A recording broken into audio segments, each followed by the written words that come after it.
आवाज जनतेचा, लढा सर्वसामान्य जनतेच्या न्याय व हक्कांसाठी।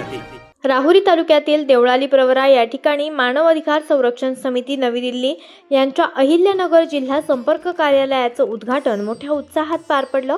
महाराष्ट्र राज्य मानव अधिकार संरक्षण समितीचे जनसंपर्क अधिकारी गजानन भगत यांच्या हस्ते फीत कापून उद्घाटन करण्यात आलं।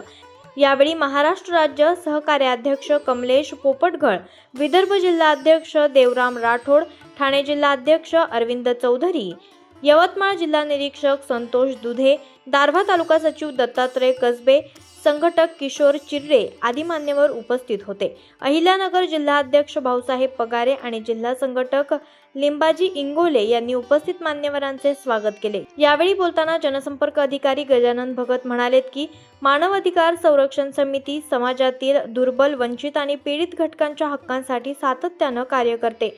नागरिकांना न्याय मिळवून देण्यासाठी तसेच त्यांच्या मूलभूत हक्कांबाबत जनजागृती करण्यासाठी अशा संपर्क कार्यालयांची महत्त्वाची भूमिका असते। अहिल्यानगर जिल्ह्यात सुरू झालेल्या या कार्यालयामुळे नागरिकांच्या तक्रारींचं निवारण अधिक प्रभावीपणे होईल आणि संघटनेचे कार्य तळागाळापर्यंत पोहोचेल असा विश्वास त्यांनी व्यक्त केलाय।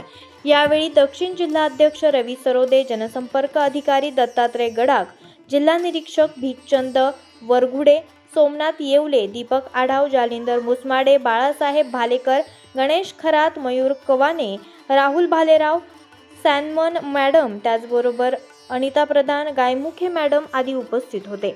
या कार्यक्रमास माजी नगराध्यक्ष मुरलीधर कदम, माजी नगरसेवक शिवाजी मुसमाडे, शिवसेना आध्यात्मिक आघाडी जिल्हाध्यक्ष संपत महाराज जाधव, अशोक हुडे, अजीज शेख, अरुण खुरुद, कुंडलिक घरात अरविंद मोडवे यांनी भेट देऊन मानवाधिकाराच्या कार्यास शुभेच्छा दिल्यात। आभार भाऊसाहेब पगारे यांनी मानले।